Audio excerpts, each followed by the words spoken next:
605 centimeters in feet? First of all, we need to know the value of 1 centimeter in feet. It's always 1 centimeter equals 0.03280839895 feet. Now we have to multiply 0.03280839895 by 605.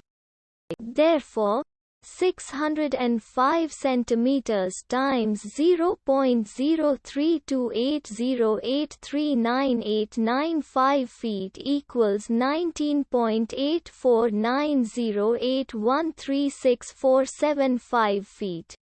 So, in other words, 605 centimeters equals 19.8490813647 feet.